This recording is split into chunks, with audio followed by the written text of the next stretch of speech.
చెప్పండి. రక్షింపబడిన విశ్వాసులు సహవాసంలో ఉండాలి. ఎవరితో సహవాసం ఉండాలి? దేవుని ప్రజలు. ఆత్మీయమైనటువంటి సహవాసములు మనం మెదులుతున్నప్పుడు, లేదనుకోండి లోకపు వాసనలు మనం తొందరగా పోతుంటే పోవు. నువ్వు రక్షణ పొందుకొని లోకస్తులతో సహవాసనం చేస్తాను, లేకపోతే వాడు వీడు తాగుబోతు, దైవిక సంబంధమైనటువంటి సహవాసంలో నిలువబడ్డానికి సిద్ధపరచుకోవాలి. దేవుని మందిరానికి రా, ప్రార్థనకి రా అని అంటే కొంతమంది ముఖం ఎట్ట చిట్లించుకుంటారు. ప్రార్థనకు వస్తే మీరు పెడతారా, ప్రార్థనకు వస్తే మీరు ఇస్తారా, ప్రార్థనకు వస్తే వాళ్ళు చేస్తారా, వీళ్ళు చేస్తారని భయంకరంగా మాట్లాడతారు చాలామంది. జాగ్రత్త. మీ మాట 122వ కీర్తన మొదటి వచనం ఒకసారి చదవండి.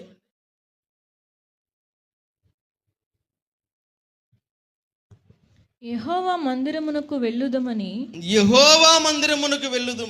జనులు నాతో అన్నప్పుడు నేను సంతోషించాను. హల్లెలూయా. ఏమన్నప్పుడు అంట చెప్పండి. ఏమన్నప్పుడు? పుష్ప ఏమన్నప్పుడు? యెహోవా మందిరమునకు వెళ్ళుదుమని జనులు నాతో అన్నప్పుడు నేను సంతోషించా. హల్లెలూయా. దేవుని మందిరానికి రండి అన్నప్పుడు, వెళ్దాం అన్నప్పుడు అంట దావీదంట సంతోషించాడంట. ఎందుకో తెలుసా? ఆ సహవాసములోనే ఏముంది? చెప్పండి ఏముంది? సంతోషం ఎక్కడ ఉందని, సమాధానమెచ్చట నాకు దొరికేనని. సంతోషం ఎక్కడ ఉందని, సమాధానమెచ్చట నాకు దొరికేనని. బంధువులలో వెదికాను, స్నేహితులను అడిగాను. ఏ సంతోషం? ఆత్మ సంబంధమైన సంతోషం. బంధువులలో వెదికాను, స్నేహితులను అడిగాను, చివరికది నీలో నే కనుగొన్నాను. ఎక్కడా?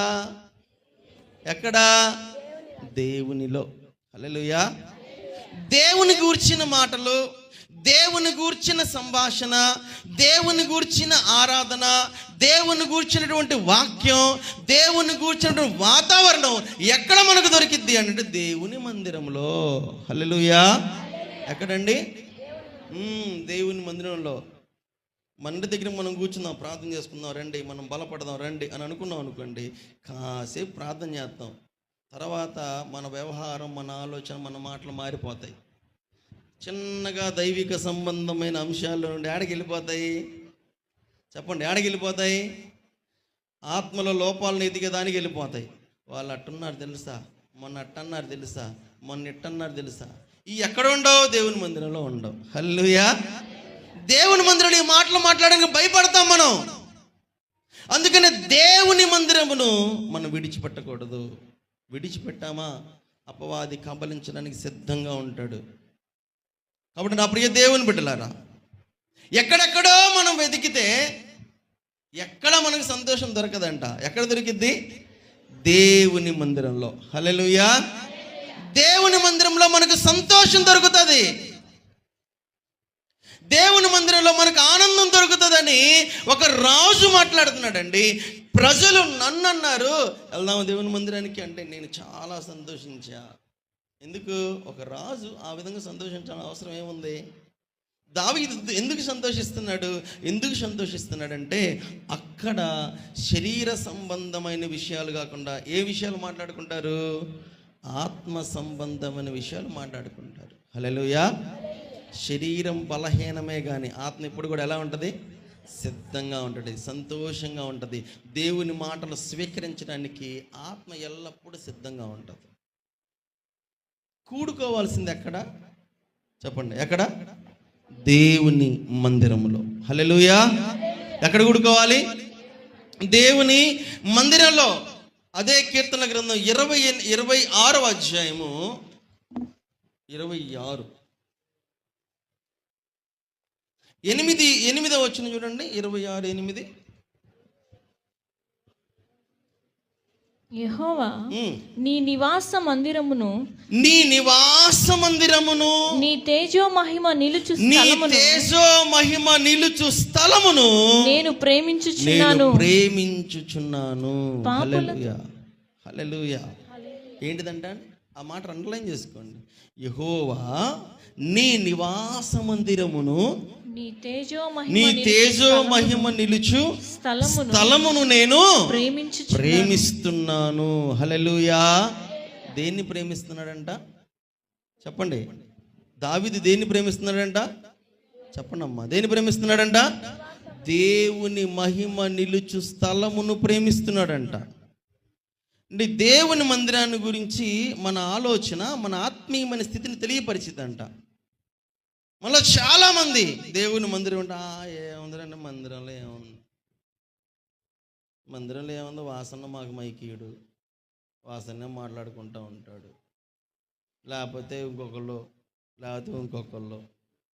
ఎంతసేపుడికి వాళ్ళే పాటలు పాడతారు, ఎంతసేపు వాళ్ళే ఇచ్చేస్తారు. మాకేం వచ్చింది అక్కడ, మాకేం దొరికిద్ది అక్కడ, మాకేం ఉండిద్ది అక్కడ. దేవుని మందిరమును గురించి మన ఆలోచన మన ఆత్మీయమైన స్థితిని ఉంటే బయట పెట్టిద్దంట. అర్థమవుతుందా? మన ఆత్మీయమైన స్థితి తెలియపరచబడుతుందంట, మీ మాటల్లో వ్యక్తీకరించబడుతుంది. అది ఏంటది? ఏముందిలేండి అక్కడికి వెళ్ళి ఎక్కడ కూర్చుంటే మనకి ఏమైద్ది?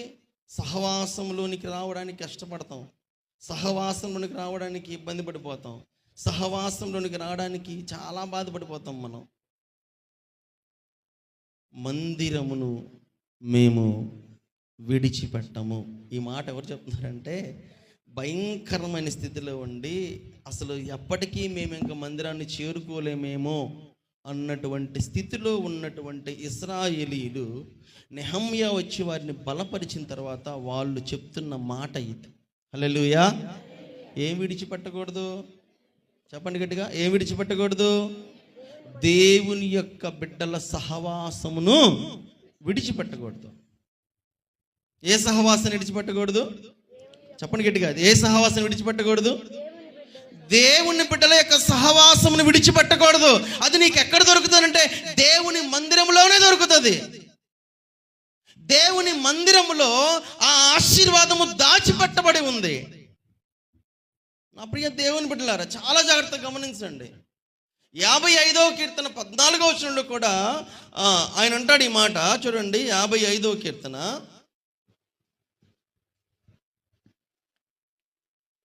మనము కూడి మధురమైన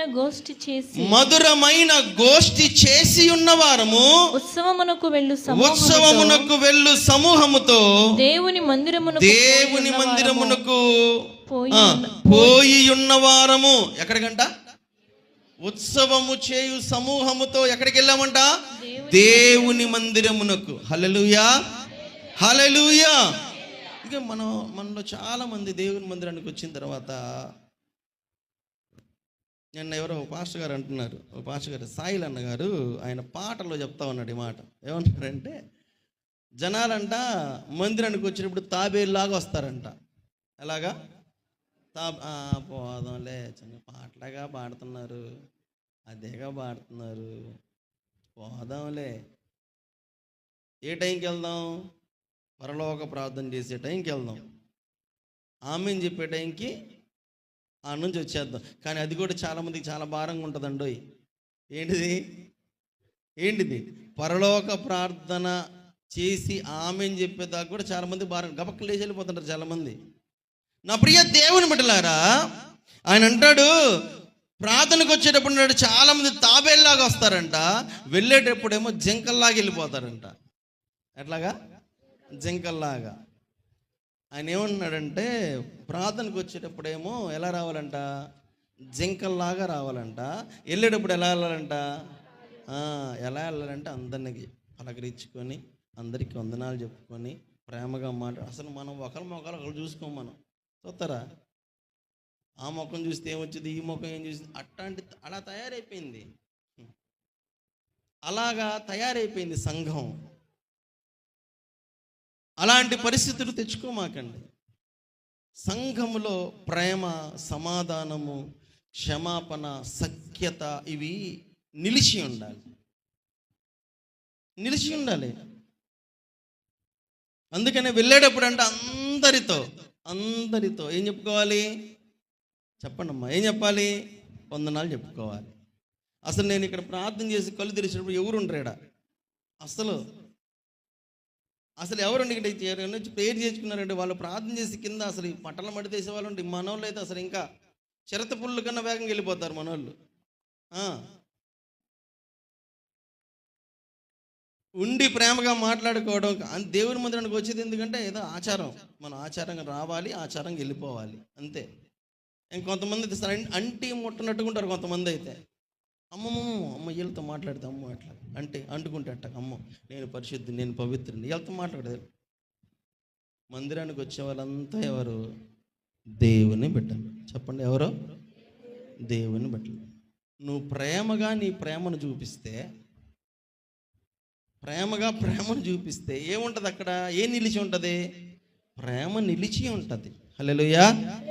పక్కన ఉండి కోపంగా చూస్తుంటవి, ఈ పక్కన ఉండి కోపంగా చూస్తుంటవి. ఇంక నీ దేవుడు ప్రేమగా మాట్లాడతాడు?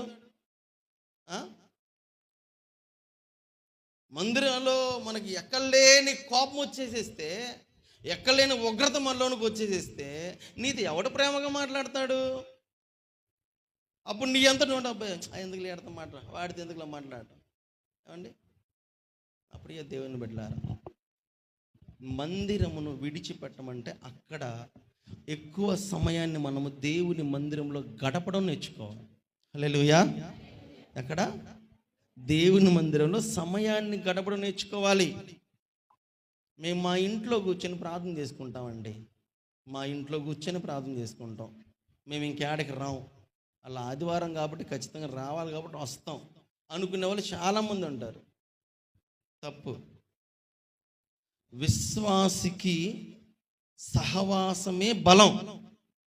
అమ్మా, ఎవరికి? విశ్వాసికి ఏది బలం? సహవాసమే బలం.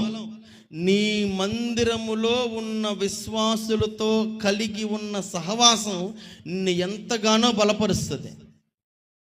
ఎందుకో తెలుసా? అక్కడ నీ గురించి ఇతరులకు తెలుస్తుంది, వారి గురించి నీకు తెలుస్తుంది. వారి గురించి నువ్వు ప్రార్థన చేయగలవు, నీ గురించి వారు ప్రార్థన చేయగలరు. సమస్య వస్తే ఏం చేసుకుంటారు? గుంపుగా కూర్చొని ప్రార్థన చేయగలరు. హల్లెలూయా. అలాగా దేవుని యొక్క సన్నిధిలో, మందిరంలో మనం ఉండాలి. కానీ మన ఆత్మీయమైన స్థితిని బయలుపరిచే విధంగా చాలామంది అంతే. ఏముంది అక్కడ? ఏముందండి? అసలు మాకు నచ్చట్లేదండి. మీరు చప్పట్లు కొట్టేది నచ్చట్లేదు, మీరు ప్రార్థన బాగా చేసేది నచ్చట్లేదు, మీరు వాక్యం చెప్పేది నచ్చట్లేదు, మీరు పాటలు పాడేది నచ్చట్లేదు. జాగ్రత్త నా ప్రియ దేవుని బిడ్డలారా. మందిరము దేవుడు నివాసం ఉండేటువంటి స్థలం. ఏంటిదండి? మందిరం ఏంటి? దేవుడు నివాసం ఉండేటువంటి స్థలం. అందుకే నేను అంటున్నాడు, నేను యెహోవా మందిరమును 54లో 55:14 ఏమంటున్నాడు? మనము కూడి మధురమైన గోష్ఠి చేసి ఉన్నవారము, ఉత్సవమునకు వెళ్ళు సమూహముతో దేవుని మందిరమునకు పోయి ఉన్నవారము. దేవుని మందిరంలోకి వెళ్ళి స్తుతించాలి, దేవుని మందిరంలోనికి వెళ్ళి ఆరాధించాలి, దేవుని మందిరంలోనికి వెళ్ళి అందరితో కలిసి ఆయన నామమును ఘనపరచాలి అన్న ఆలోచన మనలోకి రావాలి. అంతేగాని వేరే ఆలోచన మనలోనికి రాకూడదు. అలా వస్తే నీ ఆత్మీయమైన స్థితిలో ఏదో బలహీనతలు ఉన్నాయి అన్న సత్యాన్ని అర్థం చేసుకోవడానికి ప్రయత్నం చేయండి. మరి అదేవిధంగా దేవుని యొక్క వాక్యం అంటది 63వ కీర్తనలో మరొక మాట చెప్తాడు ఆయన. చూడండి, 63వ కీర్తన.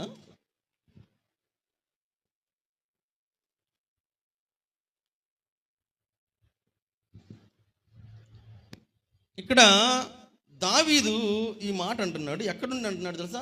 అరణ్యములో ఉండి ఈ మాట అంటున్నాడు. అమ్మా, ఎక్కడ? అరణ్యములో ఉండి, ఒక బలహీనతలో ఉండి, సమస్యలో ఉండి, దుఃఖములో ఉండి, ఏడ్పులో ఉండి, ఆ భయంకరమైన పరిస్థితిలో ఉండి దావీదు ఈ విధంగా మాట్లాడుతున్నాడు. ఏమన్నాడు తెలుసా? దేవా, నీవు నా దేవుడవు, వేకువనే నిన్ను వెతుకుదును. హల్లెలూయా. ఏంటంట? ఎక్కడుండి అంటున్నాడండి ఈ మాట? సమస్యలో ఉండి. అరణ్యము అంటే సమస్య.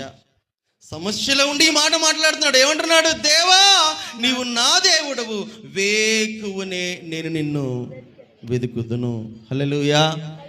సమస్య ఉన్నప్పుడంట నిద్రపోకూడదంట కదా. కొంతమందికి ఎన్ని అసలు భయంకరంగా సమస్యలు ఉంటాయి, ఇంటి నిండా సమస్యలే, అయినా మరి గుర్రు పెట్టి మాత్రం నిద్రపోతానే ఉంటారు. కొంచెం కూడా ఆలోచన ఉండదు. అరే, నా సమస్య పోవాలంటే బైబిల్ ఏం చెప్తుంది? వేకువని లేచి ప్రార్థించాలి. అమ్మా, ఏం చేయాలా? హలో, ఏం చేయాలా? మనోళ్ళు చెప్పే ఒక చెత్త కారణం ఏంటో తెలుసా? మాకు నిద్ర సరిపోవట్లేదండి. అలాంటప్పుడు తొందరగా నిద్రపోండి, వేకునే మాత్రం లెగవండి. అమ్మా, నీకు నిద్ర సరిపోకపోతే ఏం చేయాలి? తొందరగా నిద్రపోవాలి. ఇది నేర్చుకోండి.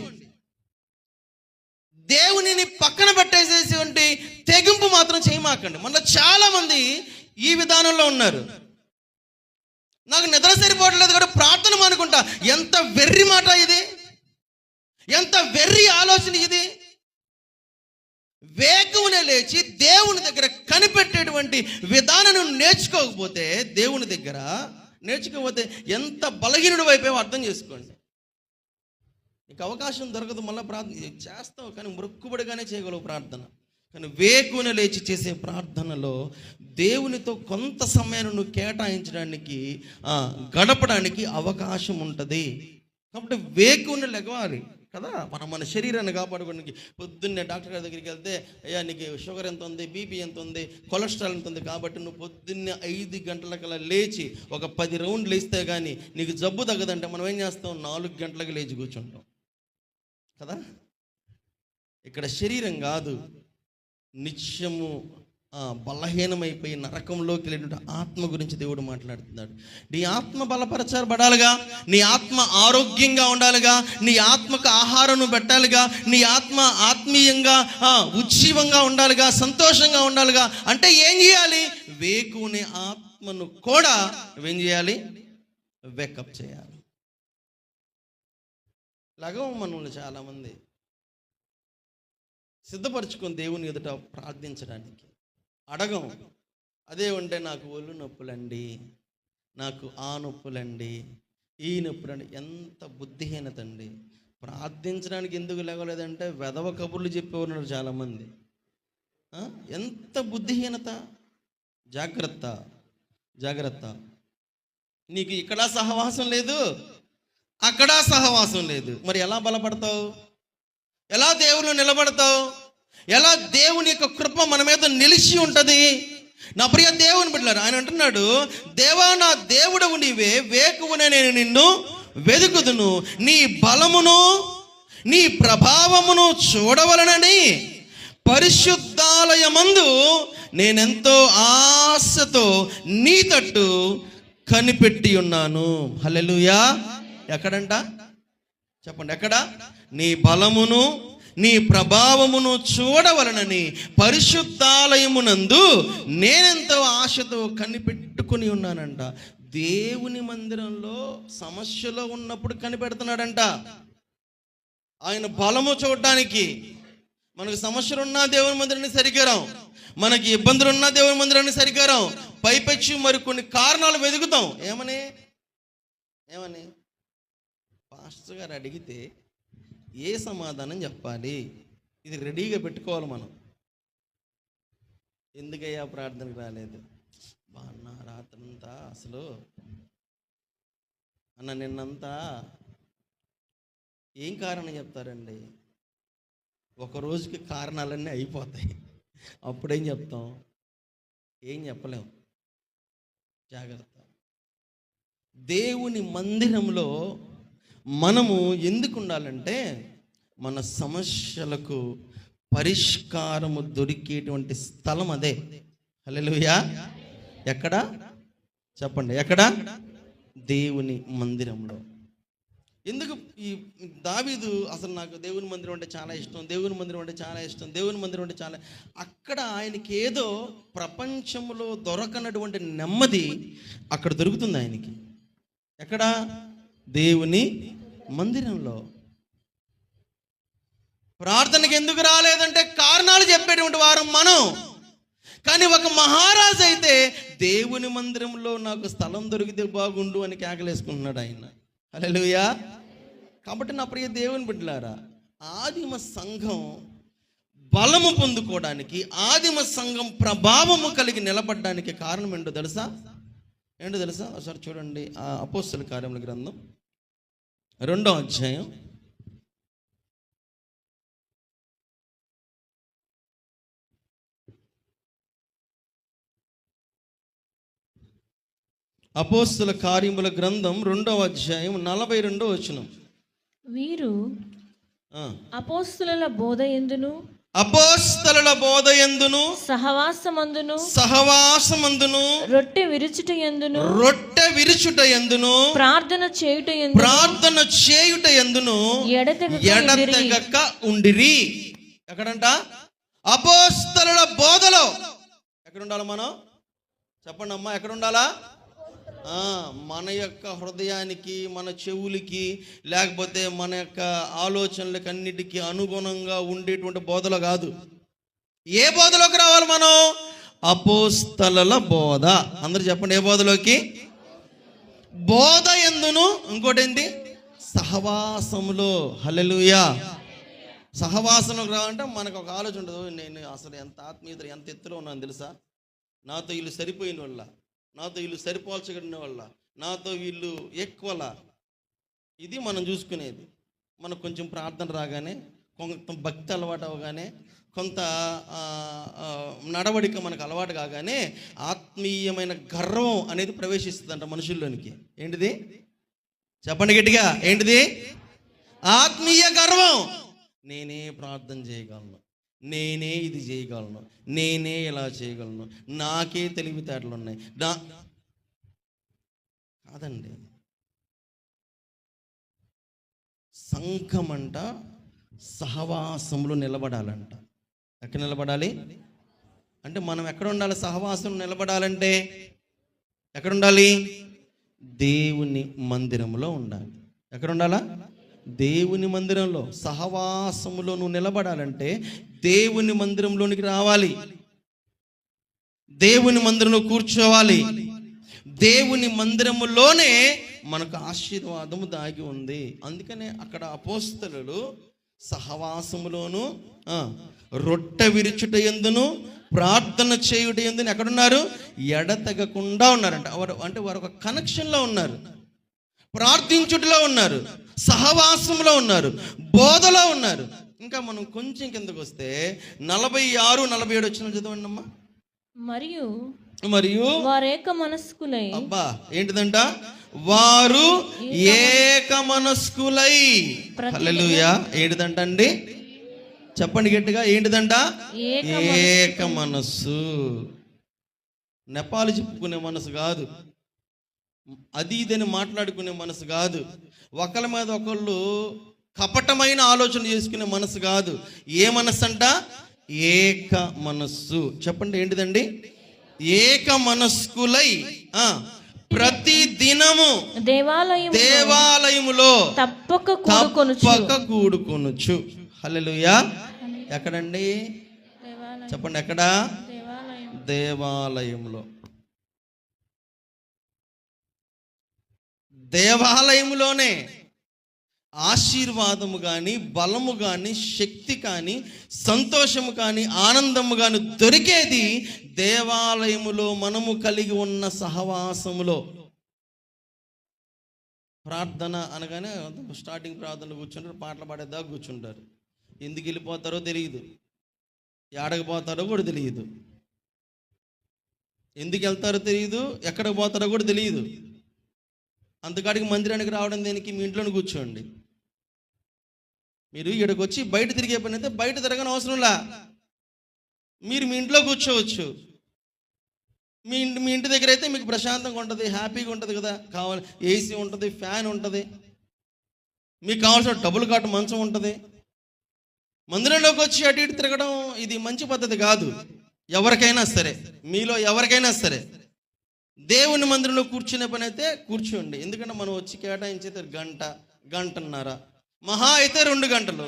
ఈ 2 గంటలు కూడా కూర్చోలేక అటు ఇటు తిరుగుతున్నారంటే మీరు దేవుని మీద ఎంత ఆసక్తి కలిగి ఉన్నారో మనకు అర్థమవుతుంది. కాబట్టి చాలా జాగ్రత్తగా గమనించండి.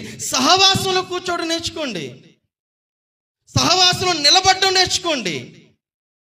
ఆదిమ సంఘం వృద్ధి చెందింది, ఆశీర్వదించబడింది, అంతకంతకు అది బలము పొందుకుందంటే కారణం వారు దేవాలయంలో కూడుకుంటున్నారు, ఏక మనస్సు కలిగిన వారై ఉన్నారు. హల్లెలూయా. ఏ మనస్సు ఉందండి అంటే ఒకరికంటే ఒకరు యోగ్యులు, ఒకరికంటే ఒకరు మించిన వారు, ఒకరికంటే ఒకరు ప్రార్థనా పరులు, ఒకరికంటే ఒకరు ప్రేమ కలిగిన వారు, ఒకరికంటే ఒకరు జాలి, ఇలా ఒకరికంటే ఒకరిని ఎక్కువగా ఎంచుకోవాలంట. మందిరంలో మనం మందిరంలో ఒకరికంటే ఒకరిని ఎక్కువగా చూసుకోం, అలా ఎంచుకోం కూడా. అలా అయితే యేసుక్రీస్తు ప్రభువు వారు ఏం చేయాలా? మనందరి విషయమై ఏమంటే ఏ పాటి వారు మనం ఆయన కాలి గోటికి ఉన్నటువంటి అదేంటి ఆ దుమ్ముతో అన్న మనం పోల్చగలమా? కనీసం దానికన్నా యోగ్యులమేనా? అసలు కాదు కదా. మరి మనకెందుకు ఈ అతిశయాలు, మనకెందుకు ఈ ఆలోచన విధానాలు, మనకెందుకు ఈ మాటలు, మనకెందుకు ఇలాంటి వ్యర్థమైనటువంటి తలంపులు? ఆలోచన చేయండి నా ప్రియ దేవుని బిడ్డలారా. దేవుని మందిరంలో ఆశీర్వాదం ఉంది. దేవుని మందిరాన్ని విడిచిపెట్టి నేను ఎక్కడెక్కడో ప్రార్థన చేసుకుంటా, ఆడ ప్రార్థన చేసుకుంటా, కొండకెళ్తా, పొట్టకెళ్తా, ఇదేంటి స్టాచ్యూకి వెళ్తానంటే వెళ్ళండి. దానివల్ల నీ బ్రతుకు ఏ మాత్రం మారదు. సరికదా, లేనిపోయినటువంటి వాటిని మీరు తెచ్చుకోవడమే జరుగుతుంది. కాబట్టి చాలా జాగ్రత్తగా గమనించండి నా ప్రియ దేవుని బిడ్డలారా. మీ ఆత్మీయమైన స్థితి మీలో తెలియపరచబడతా ఉంటుంది. ఎందుకంటే సంఘము ఎప్పుడు కూడా ఒక శ్రేష్టమైనటువంటి ఎలా ఉండాలి? ఒక శ్రేష్టమైనటువంటి ఆలోచనలో ఉండాలి, ఒక శ్రేష్టమైన కట్టుబాటులో ఉండాలి, ఒక శ్రేష్టమైన సహవాసంలో నిలువబడి ఉండాలి. అప్పుడు సంఘంలో ఉన్నటువంటి నీకు సంఘము ద్వారా వచ్చేటువంటి ఫలాలన్నీ అందుతాయి. సంఘం ద్వారా వచ్చే ఫలాలు మనం పొందుకోగలం, ఆశీర్వాదం మనం పొందుకోగలం. నువ్వు వేరుగా ఉంటే, నాకు వేరుగా ఉండి మీరేమీ చేయలేరంటాడు ఆయన. ఏం చేయగలం ఆయనకి వేరుగా ఉండి? నా ప్రియ దేవుని చాలా జాగ్రత్తగా గమనించండి.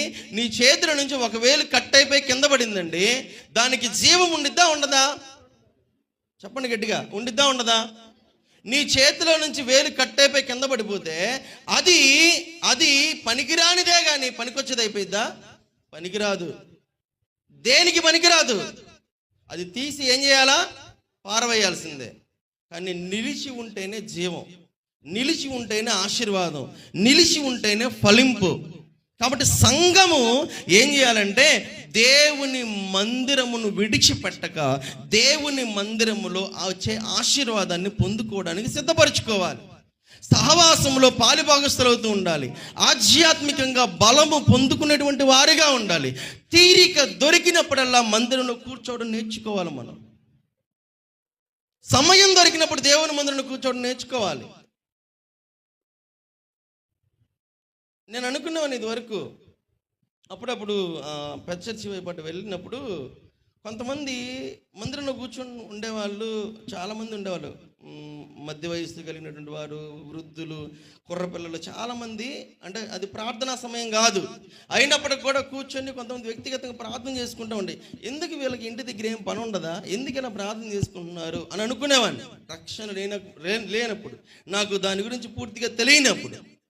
కానీ వాళ్ళకి తెలిసిందంటే దేవుని మందిరంలోనే తమ సమస్యకు ఏముంది?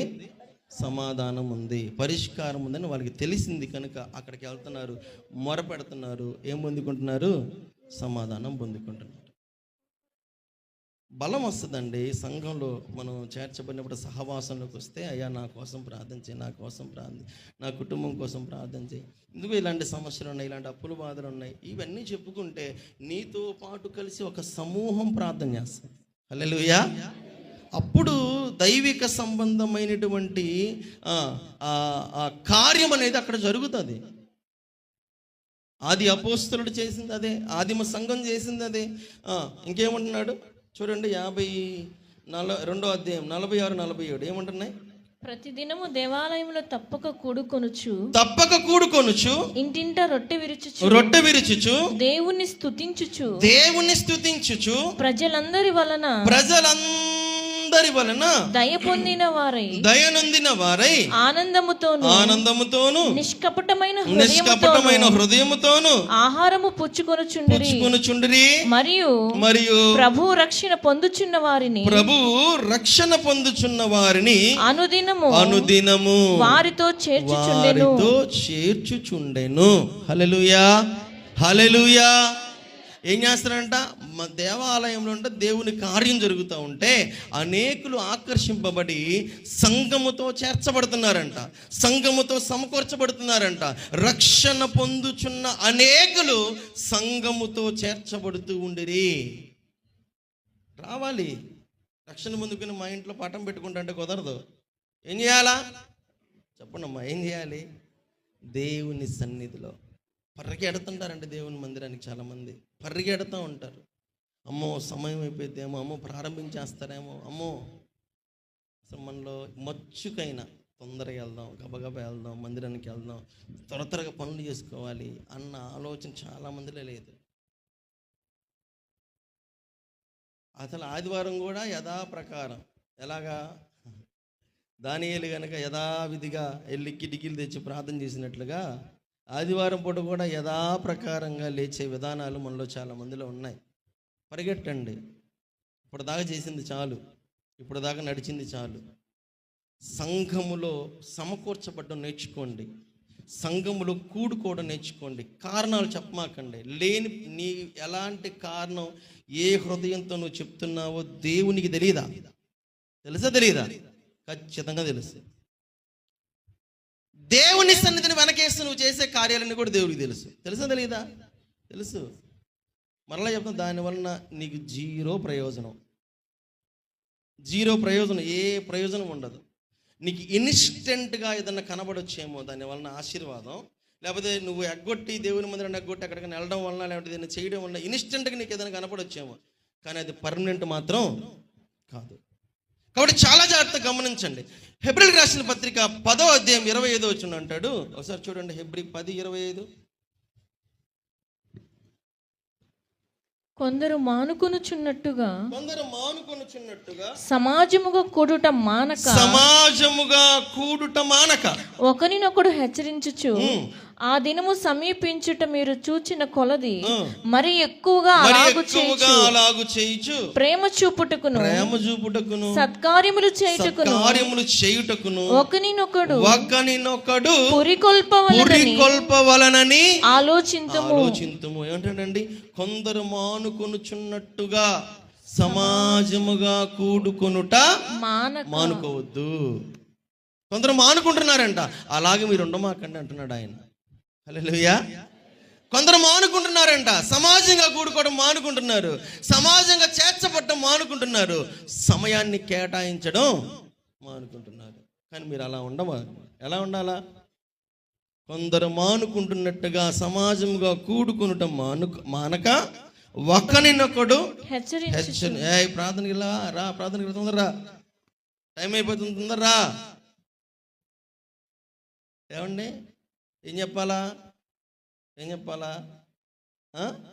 పక్కన హెచ్చరిక చేయాలంట.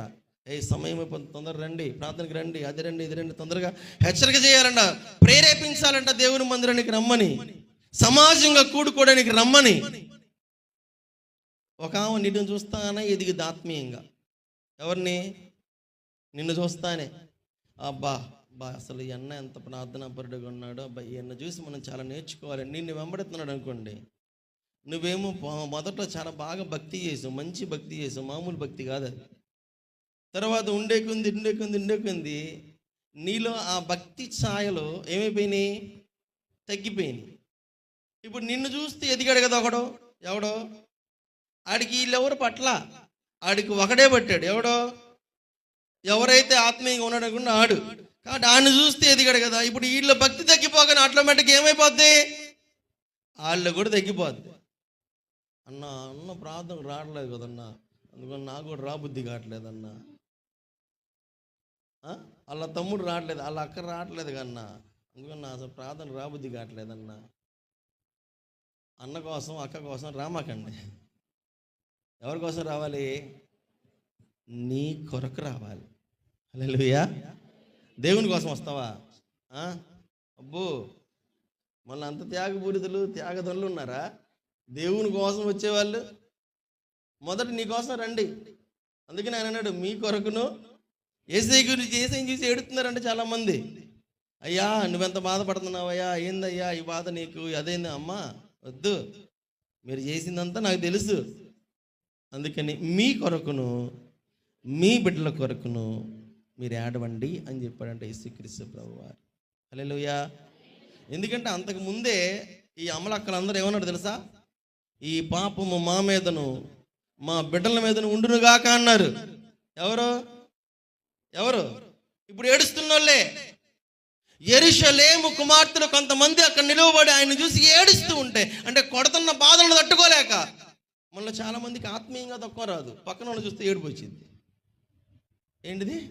ఆత్మీయంగా దుఃఖం రాదు, లోపటి నుంచి ఆ భయం కలిగి పశ్చాత్తాపంతో దుఃఖం రాదు చాలా మందికి.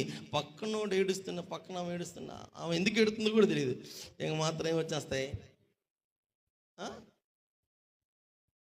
యేసుక్రీస్తు ప్రభువును కొడతంటే ఆయన వాళ్ళకి ఏడుపు వస్తుంది. అందుకని అన్నాడు, మీరు మీ కొరకును మీ బిడ్డల కొరకును మీరు ఏడవండి. నా ప్రియ దేవుని బిడ్డలారా, చాలా జాగ్రత్తగా గమనించండి.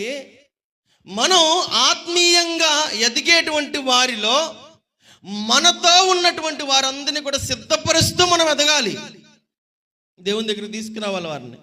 అంతేగాని నువ్వే పడిపోయేటువంటి స్థితిలో ఉండకూడదు. ఎందుకంటే ఆయన అంటున్నాడు, ఒకరినొకడు హెచ్చరించుచు ఆ దినము సమీపించుకొలది మరి ఎక్కువగా అలాగు చేయొచ్చు. హల్లెలూయా. జాగ్రత్త, దినాలు ఎలా ఉన్నాయి? బహు చెడ్డవి. అమ్మా, ఎలా ఉన్నాయి? బహు చెడ్డవి. వాక్యం ఏమంటే దినములు చెడ్డవి గనుక. ఏంటి అంటే దినములు చెడ్డవి గనుక. ప్రసంగి గ్రంథంలో ఒక మాట అంటాడు, ఇదిగో ఈటి యందు నాకు సంతోషము లేదని చెప్పు, దినములు రాకముందే.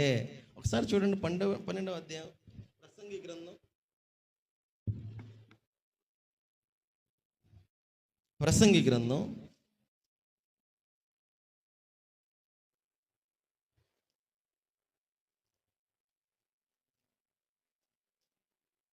12వ అధ్యాయం 1వ వచనం. దుర్దినములు రాకముందే ఇప్పుడు వీటి యందు నాకు సంతోషము లేదని నీవు చెప్పు సంవత్సరములు రాకముందే తేజస్సునకును. ఒక నిమిషం ఆగండి. మీ అందరికి మైకేల్ జాక్సన్ తెలుసుగా? అమ్మా, తెలియని వాళ్ళు ఎవరైనా ఉన్నారా? మైకేల్ జాక్సన్ తెలుసా? తెలియదు. నాకు తెలియదని వాళ్ళు ఒకసారి మీ చేయి చూపించండి.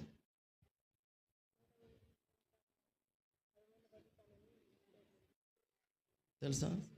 చూసారా? పోనీ ఆయన్ని పేరు విన్నారు కదా? మైకేల్ జాక్సన్ తెలుసా? చాలా మందికి తెలియదు. మైకేల్ జాక్సన్ అంటే ఆయన ప్రపంచ ప్రఖ్యాతిగాంచిన డాన్సర్. ఒంట్లో ఎముకలు ఇరిగిపోయాయేమో అన్నట్టుగా వేస్తాడు ఆయన డాన్స్. అర్థమైందా?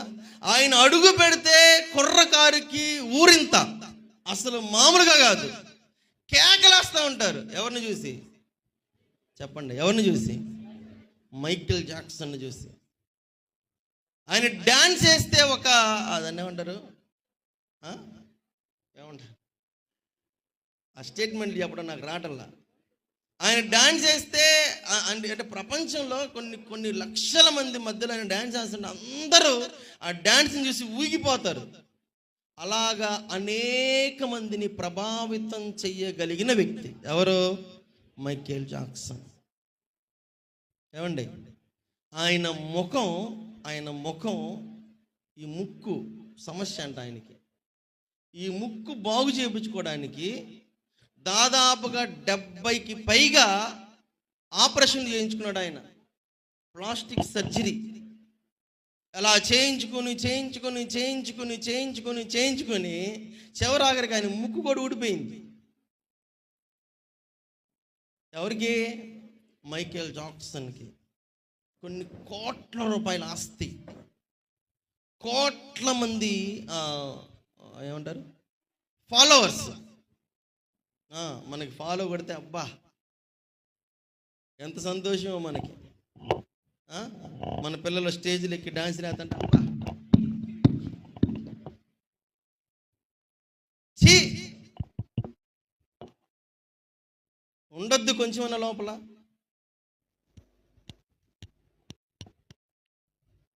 నేను అంటే బాధపడుతుంటే దేవుడు రేపటి రోజున మిమ్మల్ని అంటే ఏం చేస్తారండి? నా బాధ అది. నేనన్నా బాధపడి నన్ను తిట్టుకున్నా నాకేం ఇబ్బంది ఏం లే. అర్థమైందా? దేవుడు అన్నప్పుడు మీరు తలదించుకోకూడదు. హల్లెలూయా. అలాంటి పరిస్థితులు ఉండమాకండి, అది మంచిది కాదు మనకి. ఇప్పుడు వీటి యందు నాకు సంతోషము లేదని చెప్పు దినములు రాకముందే. అలాంటి మైకేల్ జాక్సన్ చిన్న చిన్నగా కొంచెం పాయిజన్ ఇచ్చి చంపేశారు ఆయన, చచ్చిపోయాడు ఆయన.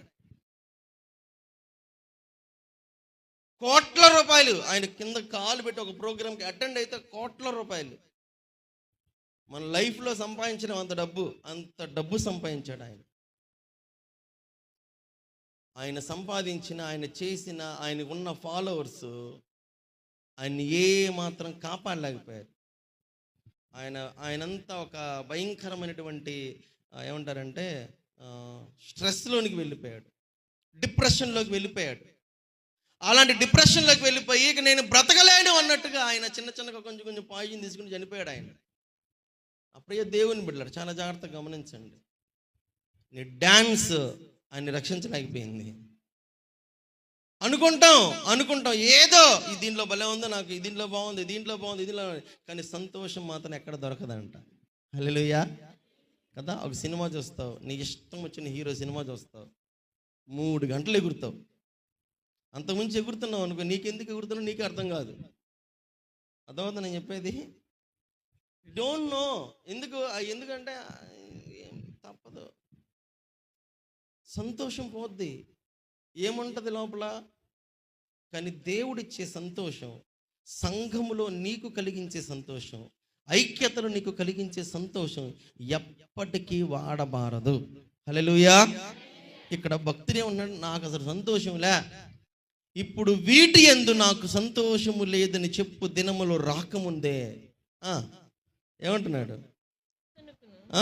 తేజస్సునకును సూర్య చంద్ర నక్షత్రములకును చీకటి కమ్మక ముందే వాన వెలిసిన తర్వాత మేఘములు మరలా రాకముందే నీ బాల్య దినములు యందే. ఎప్పుడంటా? హలో, ఎప్పుడంట? నీ బాల్య దినముల యందే నీ సృష్టికర్తను జ్ఞాపకం చేసుకో. ఎప్పుడు జ్ఞాపకం చేసుకోవాలా?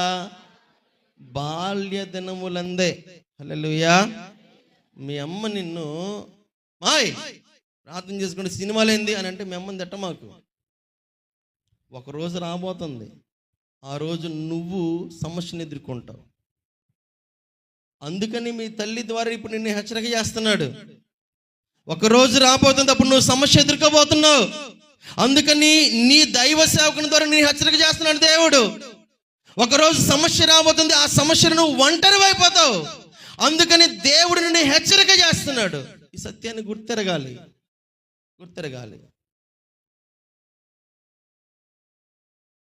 దేవుని బిడ్డలారా చాలా జాగ్రత్తగా గమనించండి. సంఘములో మనం ఏముండాలంటే మనము కూడా ఒక పాత్రలమై ఉండాలి. అమ్మా, ఎలా ఉండాలా?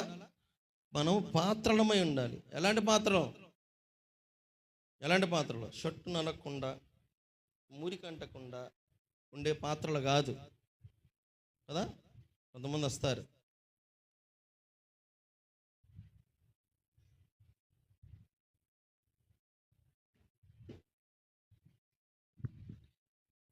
ఇది అంటే తిరుగుతుందా లేదా, నాకు గాలి వచ్చిద్దా లేదా, నలగకుండా, షర్టు నలగకుండా, ప్యాంటు నలగకుండా కమ్మగా వస్తారు, వింటారు, కూర్చుంటారు, వెళ్ళిపోతారు. ఇంకేం సంబంధం లే వాళ్ళకి. అలాంటి వాళ్ళు ఎవరైనా ఉంటే బుద్ధి మార్చుకోండి. ఎందుకు తెలుసా? మనమంట మిక్కిలి వెలగల పాత్రలుగా ఉండకూడదంట. ఎలా ఉండాలంట? వాడబడే పాత్రలుగా ఉండాలంట. హల్లెలూయా. ఎలా ఉండాలా? బంగారు పాత్రలో వండుతారు మీరు.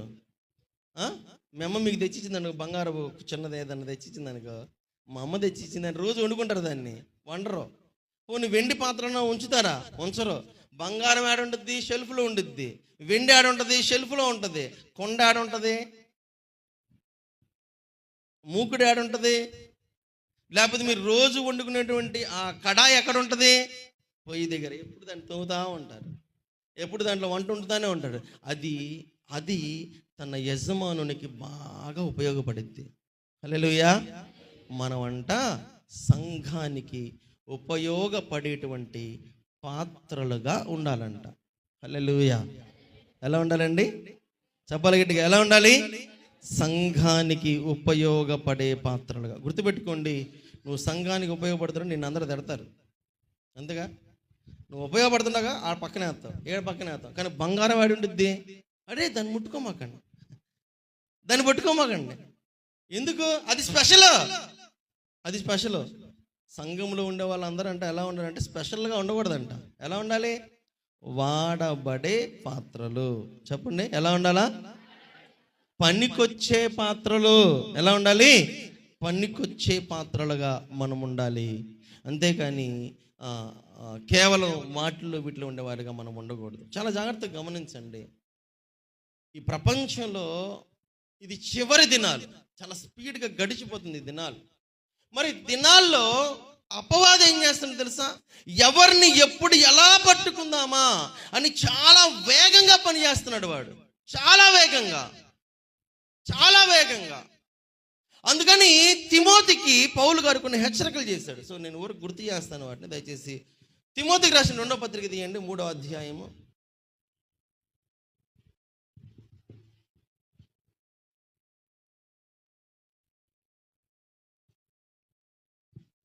తిమోతికి రాసినటువంటి 2వ పత్రిక 3వ అధ్యాయం తీయండి.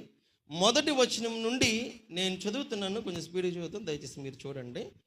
అంత్యదినములలో అపాయకరమైన కాలములు వచ్చునని తెలుసుకొనుము. ఎలాగనగా, ఎవరంట ఇల్లు? విశ్వాసులు అని చెప్పట్లేదు, ఇక్కడ ఇంకో మాట చెప్తున్నాడు ఆయన. ఎవరంట? మనుషులు. ఎవరంట? మనుషులు. నువ్వు విశ్వాసమా మనిషివా? ఆలోచించి ఎవరో చూడు. నువ్వు ఎలాగనగా మనుషులు స్వార్థప్రియులు, ధనాపేక్షులు, బింకములాడువారు, అహంకారులు, దూషకులు, తల్లిదండ్రులకు అవిధేయులు, కృతజ్ఞత లేనివారు, అపవిత్రులు, అనురాగరహితులు, అతి ద్వేషులు, అపవాదకులు, అజితేంద్రియులు, క్రూరులు, సజ్జన ద్వేషులు, ద్రోహులు, మూర్ఖులు, గర్వాంధులు, దేవుని కంటే సుఖానుభవమును ఎక్కువగా ప్రేమించువారు, పైకి భక్తి గల వారి వలె ఉండి దాని శక్తిని ఆశ్రయించిన వారునయుందురు. ఇటువారికి విముఖుడవై ఉండుము. పాపభరితులై నానా విధములైన దురాశల వలన నడిపింపబడి ఎల్లప్పుడూ నేర్చుకున్నను సత్య విషయమైన అనుభవ జ్ఞానము ఎప్పుడునూ పొందలేని అవివేక స్త్రీల యొక్క ఇండ్లలో చొచ్చి వారిని చెరపట్టుకొని పోవువారు వీరిలో చేరిన వారు. ఎంబ్రే అనువారు మోషేను ఎదిరించినట్లు వీరును చెడిన మనస్సు కలిగి విశ్వాస భ్రష్టులై సత్యమును ఎదిరింతురు. అయినను వారి అవివేకము ఎలాగు తేటపడెనో అలాగే వీరిది కూడా అందరికీ తేటపడును గనుక వీరు ఇక ముందుకు సాగరు. ఎంతమంది ఉన్నారు చూడండి. అపాయకరమైన కాలాలు వస్తాయంట. ఎప్పుడు? అంత్య దినాల్లో. ఎప్పుడంట? అందరూ చెప్పండి, ఎప్పుడంట?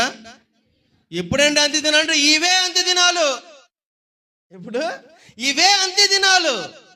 అవునండి, అంత్య దినాలు ఇవే. ఇది వరకు తల్లి తండ్రి అంటే వారిని గౌరవించేవారు, మాట్లాడేవారు. కానీ ఈ రోజులు కాల్తో కొడుతున్నారు. ఎవరిని? నాకు ఏడుపు వచ్చింది మొన్న. ఒకడు కొడుతుంటే, వాళ్ళ నాన్న కొడుతుంటే, వాళ్ళ అమ్మను కొడుతుంటే అసలు తట్టుకోలేకపోయాను నేను. అంత భయంకరమైన వేదన కలిగింది హృదయంలో. కాల్తో కొడుతున్నాడు వాడు అమ్మని, వాళ్ళ నాన్నని. ఎంత భయంకరమైనటువంటి విపరీతమైన పరిస్థితిలో మనం ఉన్నామో ఆలోచన చేయండి. తల్లిదండ్రులకు విధేయులు కారు వీరు. తల్లిదండ్రులు ద్వేషిస్తూ ఉంటారు, తిడుతూ ఉంటారు, హింసిస్తూ ఉంటారు. నా ప్రియ దేవుని బిడ్డలారా, చాలా జాగ్రత్తగా గమనించండి.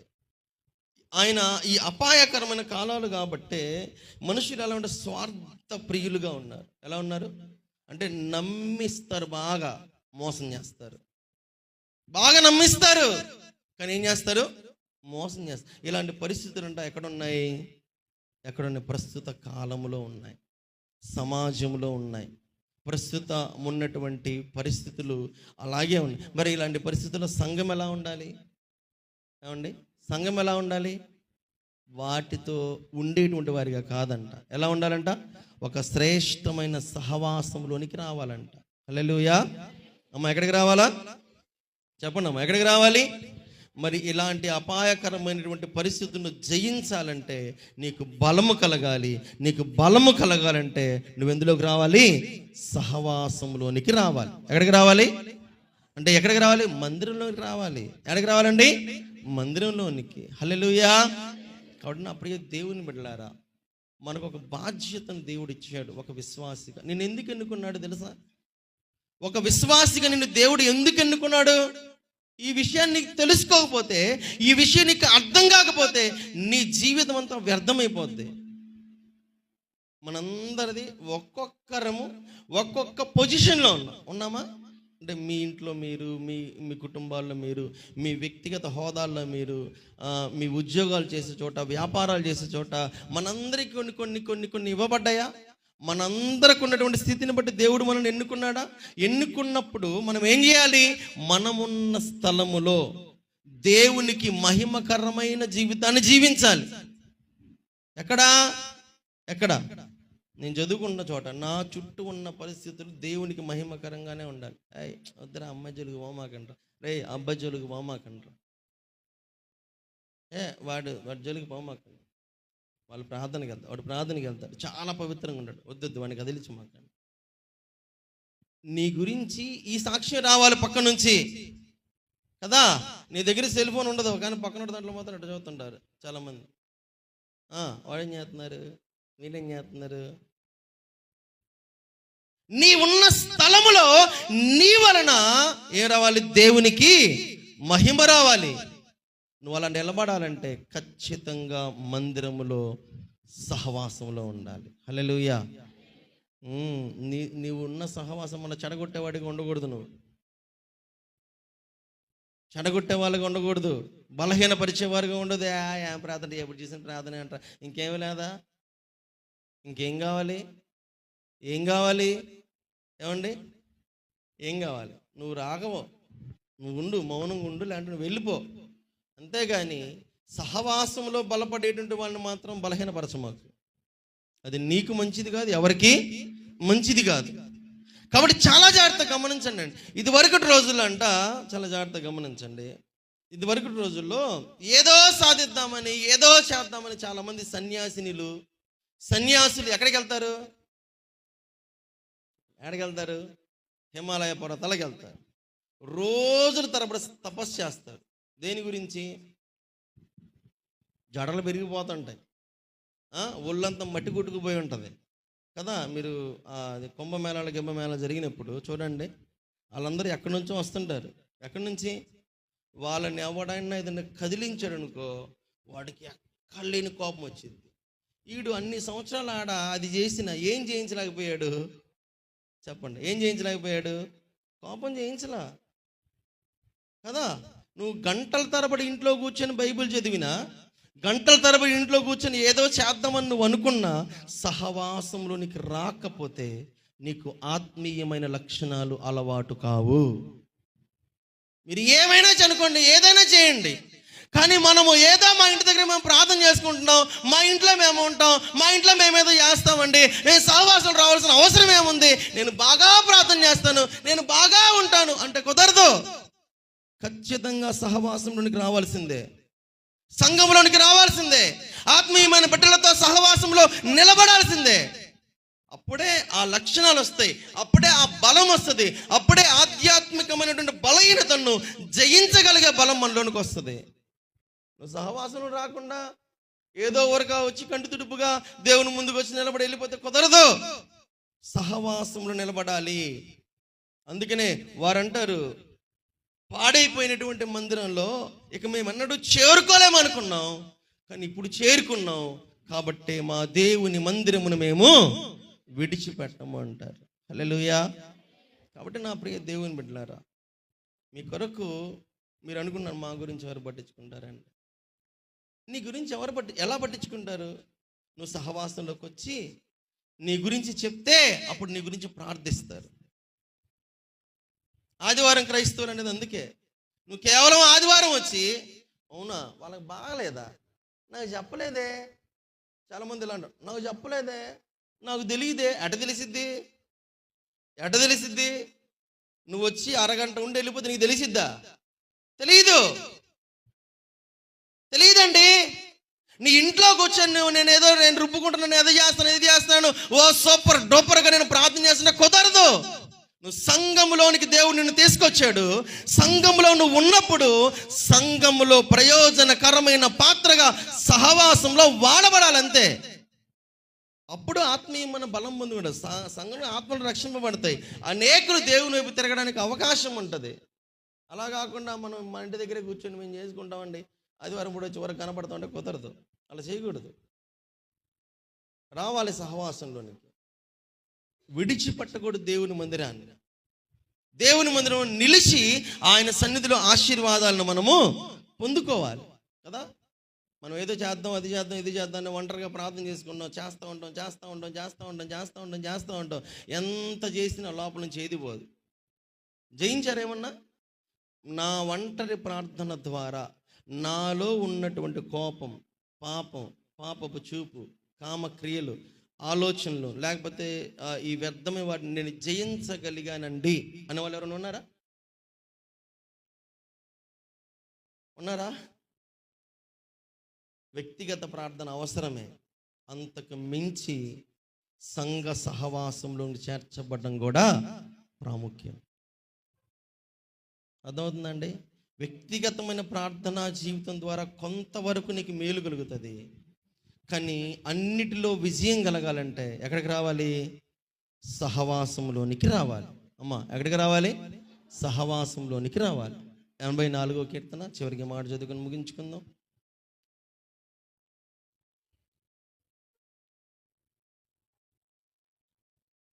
84వ కీర్తన మొదటి 2 వచనాలు చదవండి.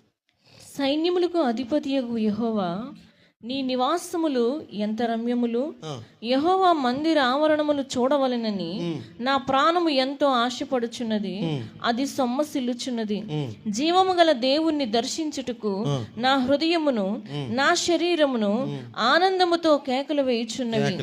ఏమన్నాడండి? యెహోవా నీ నివాసములు ఎంత రమ్యములయ్యా. హల్లెలూయా. నా హృదయమెంతో జీవము గల దేవుని దర్శింపానందముతో కేకలేయుచున్నది. ఏంటిదంట? దేన్నంట? ఒక అమ్మ పాపం 9 గంటలుగా స్టార్ట్ అయింది రావడానికి, 9 గంటలుగా స్టార్ట్ అయింది రావడానికి మందిరానికి. కానీ ఆ ఇంటి దగ్గర 10 నిమిషాలు, ఈ ఇంటి దగ్గర 10 నిమిషాలు, ఆ ఇంటి దగ్గర 10 నిమిషాలు అయిపోయేసరికి 10:30 అయింది. జరగాల్సిందంతా జరిగిపోద్ది. ఏమండి? జీవము కలిగిన దేవుని మందిర ఆవరణములను చూడవలనంట. ఆయన అంటున్నాడు, ఏమంటున్నాడు? నా హృదయము ఎంతో ఎలా ఉందంట? ఆశపడిందంట, సొమ్మసిల్లిపోతుందంట. హల్లెలూయా. జీవము కలిగిన దేవుని దర్శించుటకు నా హృదయము నా శరీరము ఆనందముతో కేకలేస్తుంది అంట. హల్లెలూయా. కోరహు కుమారులు ఈ కీర్తన రాశారు. ఎవరండి? కోరహు కుమారుడు. వీళ్ళు ఏం చేశారో తెలుసా? దేవుని మందిరంలో ఉండడమే ఆశీర్వాదం అనుకొని అమ్మా నాన్న కాదని ఎక్కడికి వచ్చారు? దేవుని మందిరంలోకి వచ్చారు. వీళ్ళు ఇక్కడ పరిచర్యలో ఉన్నారు, వీరు దేవుని మందిరము ఆవరణ దగ్గర ఉన్నారు. కానీ అదే సమయంలో కోరహు అతని యొక్క బంధువులు కోరహు, దాతాను, అబీరాము అనేటువంటి వాళ్ళు ఏం చేశారంటే మోషే మీదంట వ్యతిరేకంగా నిలబడ్డారంట. ఆ గుడారం దగ్గర నుంచి వచ్చాడు మోషే, వాళ్ళ కొడుకులు అక్కడ ఉన్నారు. ఎక్కడ? దేవుని మందిరంలో. మోషే ఇక్కడికి వచ్చి చూస్తే వీళ్ళేమో మోషేకును దేవునికి వ్యతిరేకంగా నువ్వేనా చేయాలా, నువ్వేంట చేయాలా, అది చేయాలి అంటే దేవుడు కోపం వచ్చేసింది. మోషే ఇలా చంపేస్తాను, నేను తొందరగా చంపేస్తాను. వద్దొద్దు ప్రభు, నేను వాళ్ళతో మాట్లాడతా. అయ్యా అలా చేయమాకండి అయ్యా, మనకు మంచిది కాదయ్యా. మోషే మాట్లాడుకుంటే అబ్బే సమస్య లేదు, కుదరదు. నువ్వెవరు మాకు చెప్పడానికి, నువ్వెవరు మాకు చేయడానికి అని వాళ్ళు ఏమన్నారంటే ఇంకా వ్యతిరేకంగా ఉన్నారు. అప్పుడు దేవుడు అన్నాడు, ఇంతవరకు వీరికి ఎవ్వరికి కలుగునటువంటి మరణము కలుగుతుంది అని చెప్పాడు దేవుడు. వాళ్ళ గుడారాలు ఏమైపోయినాయి? భూమి అంట నెరలు విడిచింది. అంటే వాళ్ళు చూస్తుండగానే భూమి రెండుగా చీలిపోయింది. చీల్చబడినటువంటి ఆ భూమిలో కోరహు, దాతాను, అబీరాము వీళ్ళ కుటుంబాలు, వాళ్ళ సంతానం, వాళ్ళ గుడారాలన్నీ లోపలికి వెళ్ళిపోయింది. లోపలికి వెళ్ళిపోగానే మళ్ళీ భూమి ఏమైంది? ఒక్కటిగా అయిపోయింది. సజీవ సమాధులు చేసేసాడు. ఎవరిని చెప్పండి? కోరహు యొక్క. కానీ వీళ్ళు ఏమంటున్నారు చెప్పండి? ఈ కుమారులు ఏమంటున్నారు?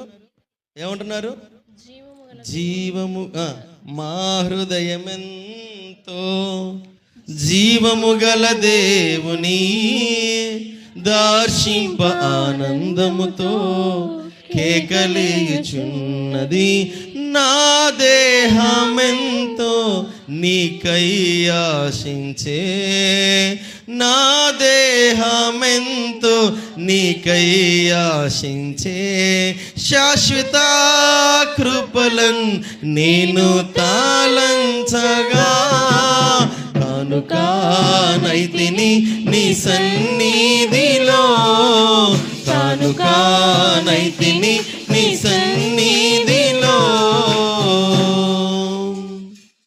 చాలా జాగ్రత్తగా గమనించాలి నా ప్రియ దేవుని బిడ్డలారా. మనము దేవుని సన్నిధిలో, జీవము కలిగిన దేవుని సన్నిధిలో వాడబడేటువంటి పాత్రలుగా మనం ఉండాలి.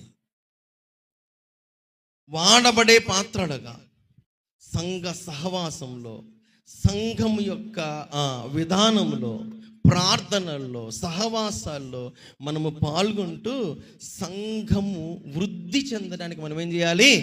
సహకరించాలి. హల్లెలూయా. అందుకని పాడైపోయినటువంటి స్థితిలో నుంచి మమ్మల్ని లేవనెత్తి మందిరంలోనికి చేర్చావు గనుక మేము దేవుని మందిరాన్ని విడిచిపెట్టము అని ఎవరంటున్నారు? ఇశ్రాయేలీలు అంటున్నారు. కాబట్టి మనము దేవుని మందిరాన్ని విడిచిపెట్టేటువంటి వారముగా కాక సహవాసంలో, ఆత్మీయమైనటువంటి జీవములో మనము కూడా పాలిభాగస్తులమై సంఘము వృద్ధి చెందడానికి మనం ఏం చేయాలి? సహకరించేటువంటి వారుగా ఉండాలి. ఎలా ఉండాలి? దేని కొరకు? సంఘము వృద్ధి చెందుటకు సహకరించే వారిగా. హల్లెలూయా. కాబట్టి నా ప్రియ దేవుని బిడ్డలారా, ఆయన మందిరము ఆవరణను చూడని ఆశ కలిగి పరిగెత్తాలంట. దేవుని సన్నిధికి ఎప్పుడెప్పుడు వెళ్దామని మనం సిద్ధపరచుకోవాలంట. మనలో అసలు ఆ జిజ్ఞాస, ఆశ ఉంటే, ఆలోచన ఉంటే నిజంగా మీరు ధన్యులే. ఎప్పుడెప్పుడు దేవుని మందిరానికి వెళ్దామా, ఎప్పుడెప్పుడు దేవుని మందిరంలో కూర్చుందామా కదా. 42వ కీర్తనలో ఒక మాట అంటది, దుప్పి నీటి వాగుల కొరకు ఆశపడినట్లుగా దేవా నా ప్రాణము దేవుని కొరకు, నీ కొరకు తృష్ణగొని ఉన్నదంట. ఎలా ఉందంట? చెప్పండి ఎలా ఉందంట? మనకు పని తొందరగా అయిపోయింది అనుకోండి, మన పని 9 గంటలకు అయిపోయింది. కానీ 8:30కి అయిపోయింది అనుకోండి, ఇప్పుడు వెళ్తే మళ్ళా ఆడ కూర్చోవాలా, మందిరంలో కూర్చోవాలి, ఎందుకులేండి ఒక అరగంట అటు ఇటు తిరిగి వెళ్తే ఏమైపోద్ది, సమయం అయిపోద్దిగా. మనల్ని ఎవరు అడగరులే. నువ్వు ఏ దృష్టితో ఏ ఆలోచనతో అలా చేస్తున్నావో దేవునికి తెలుసా తెలియదా అమ్మా? తెలుసా తెలియదా అమ్మా? పరిగెత్తాలంట దేవుని సన్నిధికి. ఏం చేయాలి? పరిగెత్తాలంట. కాబట్టి మనం పరిగెత్తే వారిగా ఉందాం, ఆయన సన్నిధిని చేర్చబడే వారిగా ఉందాం, సంఘంలో నిలబడేటువంటి వారిగా ఉందాం, ఆశీర్వాదమునకు కారకులుగా ఉందాం, వారసులముగా ఉందాం, సంఘంలో ఆత్మీయమైన బలం పొందుకొని ఇతరులను దేవుని యొద్దకు ఆకర్షించే వారిగా ఉందాం, పనికొచ్చే పాత్రలముగా ఉందాం. హల్లెలూయా, హల్లెలూయా. అందరూ తల్ల ఉంచుదాం, ప్రార్థనలో ఏకీభవిద్దాం. అందరూ తల్ల ఉంచి ప్రార్థనలో ఏకీభవించడానికి సిద్ధపరచుకుంటారా?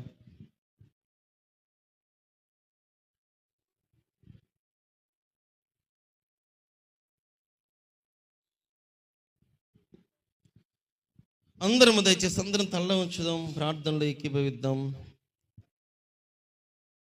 చిన్న ప్రార్థన చేద్దాం వ్యక్తిగతంగా దేవుని దగ్గర. దేవా నీ కొందనాలు, స్తోత్రాలు. పరిశుద్ధుడా నీ కొందనాలు, స్తోత్రాలు. పరమ కుమ్మరి నీ కొందనాలు, స్తోత్రాలు. మోకరిల్లుతారు అందరూ కూడా? మోకరిల్లుదామా? దేవుని దగ్గర అడుగుదాం, ప్రభువా నన్ను పనికొచ్చే పాత్రగా చేయమని దేవుని అడుగుదామా? ప్రతి వారు కూడా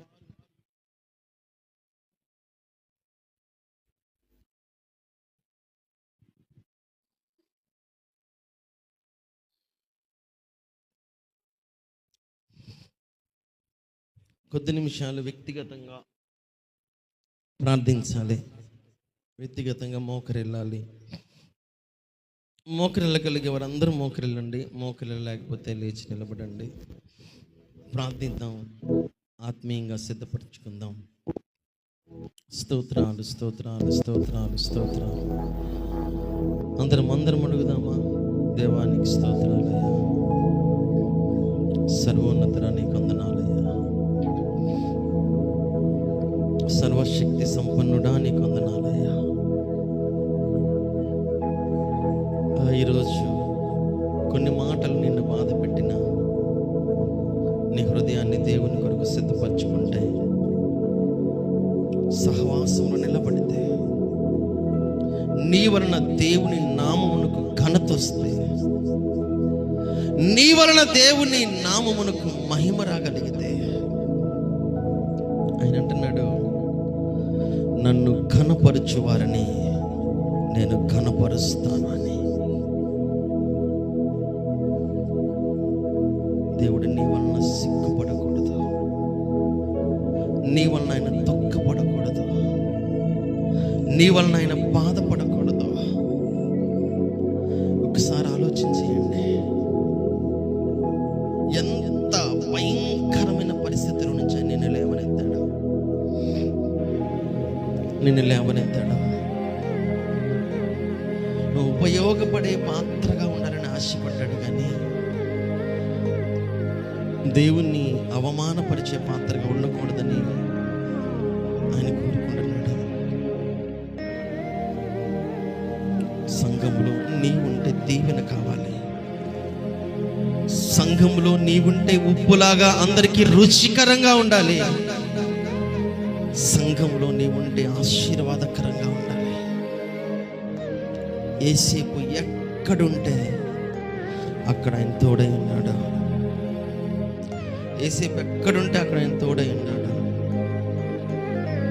యేసేపు ఎక్కడుంటే అక్కడ ఆయన తోడై ఉన్నాడు, ఆయన తోడై ఉన్నాడు.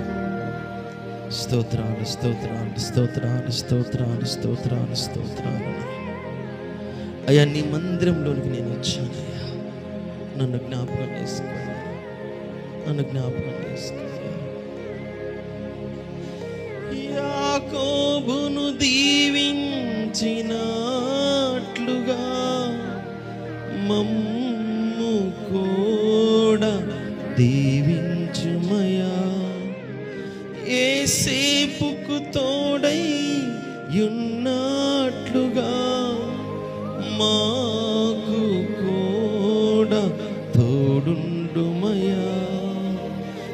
యాకోబును దీవించినట్టుగా మమ్ము కూడా దీవించుమయా.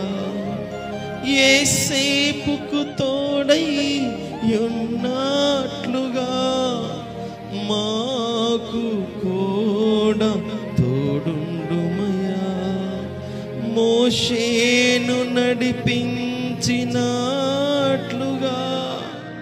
మమ్మును నడిపించుమయా.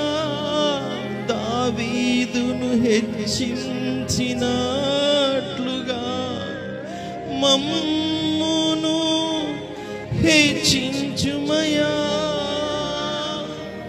నీ మందిరమే మాకు ఆశ్రయం ప్రభువా, నీ సన్నిధియే మాకు ఆధారము. నీ మాటలతో మమ్మును దార్చుము, నీ వాక్కుతో మమ్ము స్వస్థపరచుము.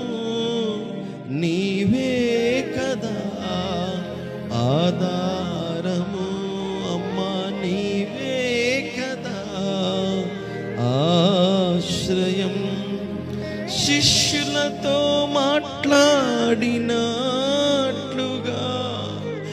మాతో కూడా మాట్లాడుమయ్యా.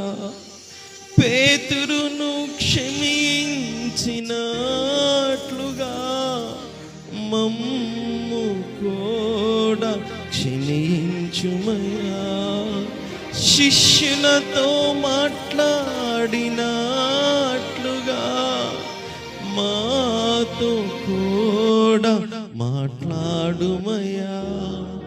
పేతురును క్షమించినట్లుగా మమ్ము కూడా క్షమించుమయ్యా. తోమాను సరిచేసినట్లుగా మమ్మును సరిచేయుమయ్యా. పౌలును వాడుకొనినట్లుగా మమ్మును వాడుకొమ్మయ్యా.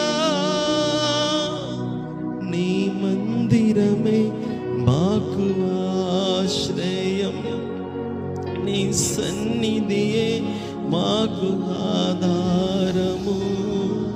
నీ మాటలతో నోదార్చుము, నీ వాక్కుతో మమ్ము స్వస్థపరచుము.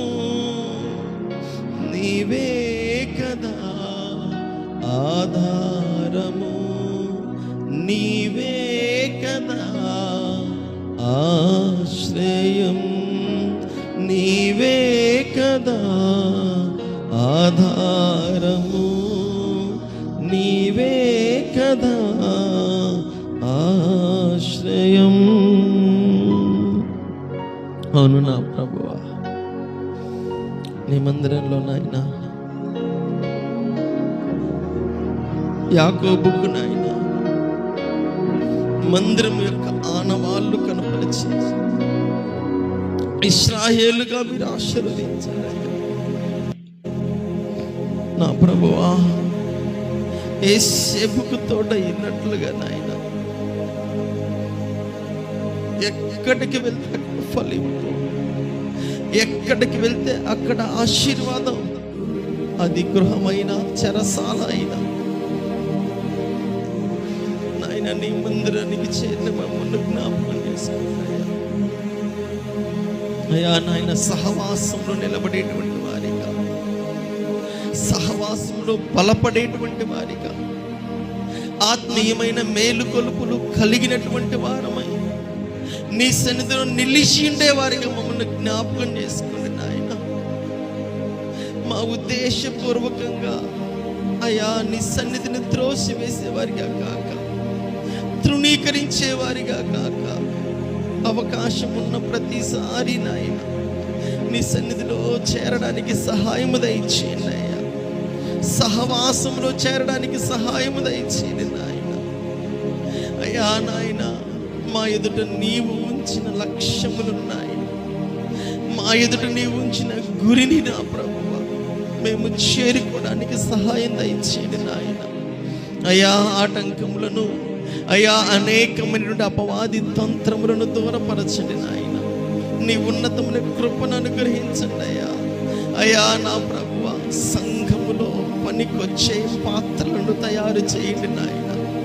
అయ్యా నాయన అనేకులలో బలము కలిగించేటువంటి నాయన బర్నబా లాంటి వారిని లేవనెత్తండి నా ప్రభువా. అయ్యా నాయన పేతురు లాంటి వారిని లేవనెత్తండి నా ప్రభువా. అయ్యా మొర్ర పెట్టేటువంటి వారిని లేవనెత్తండి నా ప్రభువా. అయ్యా నీ యొక్క గొప్పతనమును వివరించగలిగేటువంటి యోహాను లాంటి వారిని లేవనెత్తండి నా ప్రభువా. అయ్యా నీ కొరకు అనేకమైన ప్రాంతాలలో అయ్యా హత సాక్షులుగా, అయ్యా నమ్మకస్తులుగా నిలిచేటువంటి వారిని లేవనెత్తండి నా ప్రభువా. అయ్యా సహాయము దయచేయండి నాయన. అయ్యా నీ మందిరాలు కేవలము ఆరాధించే మందిరాలుగా కాక నీ నామమును ప్రకటించే మందిరములుగా నా ప్రభువా అయ్యా మాకు సహాయము దయచేయండి నా ప్రభువా. అయ్యా అనేకులు బలము పొందుకునేటువంటి వారిగా, అనేకులు నాయన శక్తి పొందుకునేటువంటి వారిగా, అనేకులు అపవాది తంత్రమును ఎదిరించేటువంటి నాయన ఆత్మ బలమును కలిగి ఉండేవారిగా నిలబెట్టండి నా ప్రభువా. సహాయము దయచేయండి నాయన. ఇదిగో నా ప్రభువా నీ బిడ్డలందరినీ మీరు జ్ఞాపకం చేసుకోండి నాయన. ప్రార్థిస్తున్న నీ బిడ్డలందరిలో నాయన నీ ఆత్మ కుమ్మరింపు జరుగును గాక నా ప్రభువా. ప్రతి వాని మీద నా ప్రభువా అయ్యా ఏ రీతిగా నా ప్రభువా అయ్యా నాయన మీరు నాయన ఉదయించి నాయన వారిని నూతన పరుస్తున్నారు నా ప్రభువా. అనేకమైన ఆలోచనలు దూరపరిచి, వ్యర్థమైన ఆలోచనలు దూరపరిచి నాయన నీ యందు నూతనమైన బలము పొందుకుని నాయన నీ బిడ్డ నిలిచి ఉండడానికి సహాయము దయచేయండి నా ప్రభువా. అయ్యా పనికొచ్చేటువంటి పాత్రలుగా మీరు మమ్మల్ని నిలబెట్టి నీ కార్యాలు నూతన పరచమని, మహిమ ఘనత ప్రభావాలు మీరే పొందమని యేసు నామములో ప్రార్థించి అడిగి వేడుకొనుచున్నాము తండ్రి. ఆమేన్.